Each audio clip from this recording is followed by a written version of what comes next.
Sumayyah binti Khibat radhiyallahu anha adalah juga seorang wanita mulia. Tapi saya tidak temukan secara pribadi Sumayyah ini kenapa sebabnya menjadi budak pada saat itu dari suku Makhzum. Yang jelas Sumayyah termasuk orang yang disayangi oleh tuannya Al-Mughirah, kemudian juga sama Yasir. Maka Al-Mughirah pun menikahkan keduanya. Menikahlah dua orang manusia muda ini, dan akhirnya Allah karunia mereka anak yang diberi nama Ammar, tokoh kita. Teman-teman sekalian, berjalan waktu datanglah risalah kenabian, dan pada saat itu Yasir, Sumayyah dan Ammar adalah keluarga yang miskin. Mereka hidup sebagai pegawai, semuanya bekerja untuk Bani Makhzum. Ammar bin Yasir sempat lewat ke Darul Arqam, mendengarkan tentang keislaman, lalu dia syahadat, masuk Islam dengan sangat mudah. Intinya dia langsung mengucapkan syahadat. Pada saat dia pulang ke rumahnya, dia jelaskan Islam kepada Yasir dan Sumayyah, ibu dan ayahnya.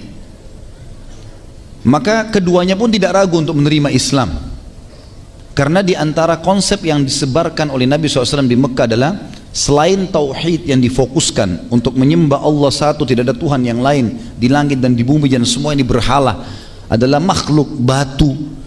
Dari sisi yang lain, secara sosial, Nabi SAW mengatakan dalam Islam tidak ada perbedaan antara orang Arab dan orang Ajam, orang kaya dan orang miskin, kecuali dengan ketakwaan. Maka budak-budak pun punya level yang sama. Sholat tidak perlu di saf belakang, boleh di saf depan. Haji mereka juga pakai ihram sebagaimana orang-orang kaya pakai. Berjihad mereka boleh di pasukan depan, ya, bukan cuma tokoh-tokoh yang terkenal. Maka ini mendongkrak keinginan orang-orang yang tidak mampu pada saat itu di Mekah untuk bergabung ke dalam Islam. Dan memang ini ajaran agama yang mulia, tidak ada perbedaannya. Kalau kita di Indonesia mungkin tukang sayur kah, tukang sampah kah, mau dengan pejabat pemerintahan sama saja. Sholat di saf sama, siapa yang lebih dulu masuk di saf tidak boleh dikeluarkan. Syarat-syarat, rukun-rukun dalam Islam, kewajiban-kewajiban sama semuanya, nggak ada bedanya, gitu kan? Maka di sini teman-teman sekalian, ini mendongkrak sekali orang-orang di Mekah untuk masuk Islam, termasuk Yasir, Sumayyah dan juga Ammar radhiyallahu anhu ajma'in. Tapi ada satu keutamaan di sini teman-teman sekalian, dan ini keutamaan sahabat secara umum, tapi kita fokus kepada keluarga yang mulia ini, dan ini keluarga ideal yang harus kita jadikan sebagai contoh buat kita menjadi suami yang baik, menjadi istri yang baik, menjadi anak yang baik, gitu kan? Di sini bentuk baktinya Ammar, dia berhasil mengajak kedua orang tuanya pada kebaikan, dan mulianya hati ayahnya Yasir dan ibunya Sumayyah sampai mereka tidak mau menolak kebenaran. Dan ini penting teman-teman, banyak orang di antara kita dia anggap anaknya ya status anak, mau dia sudah doktor, mau dia S2, mau apalah, tetap status kamu anak saya, sehingga sulit sekali untuk menerima kebenaran dari anaknya. Kita temukan banyak ikhwah dan akhwat kita di pengajian yang mengeluh kepada kami, menyampaikan, Ustaz, kami mau hadir pengajian dilarang sama orang tua. Kami sampaikan, mereka membantah. Ya ini karena ego ini ada. Padahal sebenarnya teman-teman sekalian, kebenaran diterima dari siapapun tanpa melihat siapa yang mengucapkannya. Lihatlah kebenaran itu, ambil kebenaran itu dari siapapun, selama itu kebenaran yang disampaikan oleh Allah dan Rasulnya. Sebagaimana juga dalam kemaksiatan dikatakan oleh para ulama, disebutkan sebuah kaidah sederhana, jangan lihat kepada kecilnya maksiat itu, tapi lihat kepada siapa yang sedang kau maksiati. Karena kalau kita sedang melihat kecilnya dosa, teman-teman sekalian, kita cuma ini, cuma lihat, cuma dengar, cuma begini, bahasanya begitu. Tapi sebenarnya kita tidak melihat siapa yang sedang kita maksiati. Maka ini berbahaya, gitu kan? Seperti itu kurang lebih poinnya. Ammar radhiyallahu anhu pada saat itu menawarkan kebenaran pada orang tuanya, maka orang tuanya menerima, dan ini bentuk bakti yang luar biasa, gitu kan? Dan hati mereka lapang sekali untuk menerima kebenaran itu, menerima kebenaran Islam teman-teman, dan iman serta ilmu sesuai dengan wahyu Al-Quran dan Sunnah, seperti kita yakinnya kalau makan lapar kita akan hilang, kalau minum dahaga kita akan hilang, ya, kalau kita tidur capek kita akan hilang, kalau kita berobat kita akan sembuh. Harusnya seperti itu. Jadi dalam menerima kebenaran agama Islam ini kita tidak boleh ada keraguan, tidak boleh. Karena orang yang ragu dia akan pelimplang dalam hidupnya, nggak jelas. Dan saya sudah pernah dan sering saya ucapkan ini, menjadi orang baik sekalian teman-teman, jangan setengah-setengah. Tidak usah peduli dengan perkataan orang, karena hanya sepanjang lidahnya dia. Tidak usah peduli. Dan jangan pernah mengkhayal pada saat kita sedang berada di jalan yang benar, lalu tidak ada orang yang benci kita. Itu mustahil. Mengkhayal itu teman-teman sekalian. Wajar, kebenaran akan dibenci. Semua nabi-nabi ada musuhnya, gitu kan? Rasulullah SAW paling afdal manusia, tidak ada lebih afdal daripada beliau. Maka beliau dimusuhi oleh orang kafir, orang-orang munafik, oleh ahli maksiat, gitu kan? Mereka tidak suka dengan ajaran baginda Nabi SAW. Maka itu sangat wajar terjadi. Yang penting kita berada di jalan yang benar. Yang penting kita berada di atas jalan yang benar. Setelah masuk Islam teman-teman sekalian bersama kedua orang tuanya, dengan sangat cepat didengar oleh Bani Makhzum. Dan pada saat itu keluar instruksi dari Abu Jahal, Fir'aunnya umat ini, kalau setiap suku harus menyiksa budak-budak mereka yang masuk dalam Islam. Maka Bani Makhzum rame-rame menyeret pada saat itu Ammar, Yasir, sama juga Sumayyah radhiyallahu anhum ajma'in. Ditariklah, diseret.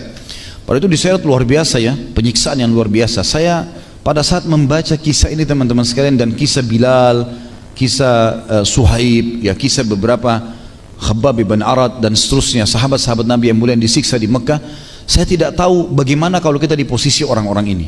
Berat, luar biasa. Berat teman-teman sekalian.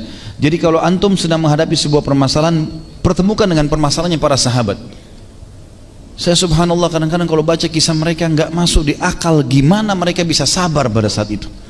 Coba bayangkan teman-teman, ketiga orang ini, ibu, ayah dan anaknya diseret pada saat itu, digembrang pintunya, dijatuhkan, dirobohkan pintunya pada saat rumah itu, tempat kamar mereka nginap, diseret. Dalam kondisi beberapa athar menyebutkan Sumayyah hamil.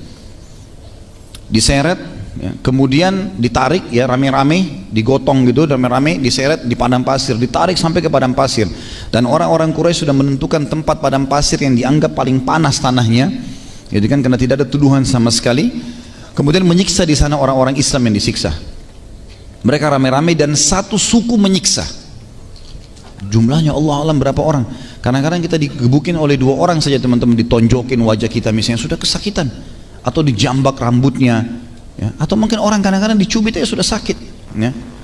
Ini diseret mereka bertiga, satu keluarga ini, ayah melihat anak, ya, suami melihat istri, istri melihat suaminya, diseret kemudian ditidurkan di tanah, lalu diikat keempat, ya, dua tangannya dan dua kakinya, keempat anggota tubuh ini diikat, ditarik dengan keras sehingga tubuh mereka tertarik dengan keras dan dibuka pakaiannya, gitu kan. Kalau dalam beberapa athar disebutkan, Allahu alam kalau kasus Sumayyah radhiyallahu anha, tapi Yasir dan Ammar dibuka pakaiannya. Begitu pula dengan Bilal, begitu pula dengan sahabat-sahabat Nabi yang lain yang sudah kita sebutkan kisah-kisahnya pada saat disiksa. Kemudian ditempelkan badannya di pasir yang panas. Perlu teman-teman tahu ya, padang pasir itu, pasir biasanya kalau kena panas, baik itu mungkin kena biasa kalau ada kacang dijual, juga ada yang digoreng dengan pasir ya. Biasa juga memang dia panas sekali, atau ada makanan-makanan tertentu itu dipakai untuk memanasi dengan pasir yang panas. Memang pasir itu panas sekali, dia bisa menyimpan itu ya, sebagaimana juga kalau dingin dia bisa menyimpan dingin itu kan. Diletakkanlah tubuhnya di situ dan itu panasnya luar biasa seperti bara api. Diletakkan, kemudian mulailah satu persatu mereka, ada yang menginjakin perut, ada yang menginjak dada, ada yang menendang wajahnya, ada yang menginjak wajah. Penyiksaan yang luar biasa, dan bukan satu orang, puluhan orang bebas, mau tendangin, mau pukulin, mau injak segala macam, mau pakai pisau digoresin badannya, pokoknya penyiksaan yang luar biasa. Saya nggak habis pikir teman-teman, ini saya bayangkan ini kalau terjadi pada saya dan keluarga, bagaimana saya bisa sabar nih, gitu kan. Dibuka baju di padang pasir, diinjakin, ditendangin segala macam, luar biasa ini. Dan ini masih di awal Islam loh ya, bukan kayak kita sekarang. Kita sekarang Quran sudah lengkap, terjemahan bahasa Indonesia, kita bisa baca buku, banyak yang bisa menambah dan menguatkan iman. Bagaimana di zaman itu masih awal-awal Islam ini, ayat Al-Quran masih turun sedikit, gitu kan. Belum ada teknologi kayak kita sekarang. Luar biasa keimanan mereka, disiksa. Kemudian pada saat itu teman-teman sekalian, disiksalah dengan luar biasa ketiga orang ini. Tentu yang lain juga disiksa ya, sampai-sampai yang luar biasa adalah ada beberapa suku Makhzum mendatangkan api. Api ini dibakar di obor, kemudian dilelehkan padanya besi ya, supaya lelehan besinya itu bisa netes-netes gitu ya. Kemudian didatangkan dan didekatkan dengan mata kaum muslimin. Di antaranya keluarga Yasir radhiyallahu anhu didekatkan dengan matanya. Ini biasa bisa membuat buta. Beberapa athar menyebutkan mata Sumayyah sempat buta gara-gara itu. Apinya nggak dicolokin, tapi didekatin sampai merasa panas. Jadi kulit matanya itu jadi keriput karena rusak, akhirnya rusak semua. Gitu ya. Urat-urat matanya jadi terbakar. Ini siksaan yang luar biasa. Saya tidak bisa bayangkan nih, bagaimana kalau terjadi pada kita gitu. Kadang-kadang kita subhanallah digigit nyamuk aja sholat sudah gelisah. Kadang-kadang mungkin ada temannya tidak sempat bayar utang, sudah luar biasa. Mungkin tidak sempat menikah sama satu orang, sudah malas ibadah. Yang ketawa tahu diri ya. Lah iya, kendor luar biasa imannya. Mungkin tidak dapat makanan favoritnya, atau gara-gara mau makan makanan favoritnya sholatnya ketinggalan. Gimana ini? Bayangkan bagaimana keadaan mereka pada saat itu disiksa begitu masih bisa istiqamah. Sampai baginda Nabi SAW lewat pada saat itu karena api yang dipakai ini memanasi tubuh mereka, memar-memar, berdarah-darah sana sini. Orang-orang suku Makhzum tinggalkan ini, sudah disiksa dari pagi sampai duhur. Pada saat siang bolong ditinggalkan sambil meletakkan batu di dada-dada mereka. Nabi SAW lewat melihat keadaan tersebut, lalu Nabi SAW mengusap kepalanya Ammar radhiyallahu anhu. Beberapa athar menyebutkan juga sama dengan keluarganya Yasir gitu kan, ayahnya juga. Lalu beliau bersabda sallallahu alaihi wasallam, ya naru kuni bardan wa salaman. Dibaca ayat ini, sebenarnya ayat ini tentang Nabi Ibrahim alaihissalam. Wahai api, jadikan dirimu dingin dan keselamatan ala Ammarin kama kunti ala Ibrahim taqtulukal fi'atul baghiyah. Jadikan, hai api, jadikan dirimu dingin dan keselamatan untuk Ammar sebagaimana engkau dulu jadi dingin untuk Ibrahim. Lalu ada pesan Nabi SAW, waktu itu Ammar masih kecil. Kata Nabi SAW, Ammar akan dibunuh oleh kelompok yang memberontak. Seperti itulah. Nanti kita akan bahas masalah itu di akhir penutupan kita. Yang jelas seperti itu. Kemudian Nabi SAW lewati Sumayyah sambil berkata, sabarlah. Yasir juga, sabran ala Yasir fa inna mau'idakumul jannah. Sabar aja, pasti kalian akan mendapatkan surga. Apa kata Sumayyah yang lagi berdarah-darah radhiyallahu anha, perempuan nih. Kadang-kadang subhanallah perempuan kita sekarang ya manja sekali. Mungkin hanya karena suaminya telat beliin barang sudah merengek, sudah cemberut, sudah mau minta pulang ke orang tuanya ya. Dengan segala macam hal yang luar biasa ini. Hanya karena masalah sedikit, ceraikan saya, pulangkan saya. Sumayyah radhiyallahu anha lagi tersiksa, terbakar sana sini, bajunya sobek-sobek, diinjakin perutnya segala macam. Nabi SAW lewat. Lalu kata Nabi SAW, sabarlah hai keluarga Yasir, kalian akan dapat surga. Apa kata Sumayyah? Demi Allah ya Rasulullah, kami yakin Anda adalah utusan Allah dan kami akan pertahankan ini. Dalam kondisi susah nih, setengah mati luar biasa gitu. Begitu Nabi SAW lewat, Abu Jahal kembali lagi, bawa orang-orang gitu kan.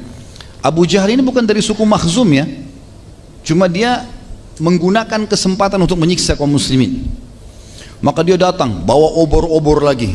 Pada saat itu sudah menjelang sore hari. Kemudian mereka datangin dan dia berkata, Abu Jahal mengatakan, cacilakilah Muhammad, puji-pujilah Tuhan kami gitu. Yang dia datangi Sumayyah radhiyallahu anha. Maka Sumayyah dalam riwayat sahih mengatakan meludahi wajah Abu Jahal, lalu berkata, sungguh buruk engkau dan juga Tuhan-Tuhanmu. Karena emosinya Abu Jahal, dia mengambil tombak. Ini kejadian kalau kita bayangkan, saya nggak tahu gimana yang luar biasanya teman-teman. Dia seorang wanita dari pagi sampai sore disiksa, berdarah-darah tubuhnya, di sebelahnya ada suaminya disiksa, anaknya semua menjerit dengan kesakitan. Kemudian datang musuh Allah, dia masih bisa mempertahankan agama. Didatangkan tombak, lalu dilihat, Abu Jahal bilang apa? Hai Sumayyah, lihat baik-baik mata tombak ini, saya akan tusukkan ke perutmu gitu kan. Caci maki Muhammad dan puji Tuhan kami. Sumayyah ucapkan kalimat yang sama. Ada athar yang lain menyebutkan Abu Jahal arahkan ke kemaluan Sumayyah radhiyallahu anha. Lalu kemudian Sumayyah tetap menghina dan meludahi Abu Jahal, kemudian ditusuklah. Dan uniknya di sini, ini bukan ditusukin langsung mati ya. Oleh Abu Jahal itu ditusuk pelan-pelan. Terluka kulitnya masuk, jadi sakitnya luar biasa gitu. Tapi kesabaran yang luar biasa pada keluarga yang mulia ini. Sampai akhirnya Sumayyah mati syahid dan terkenal wanita pertama mati syahid.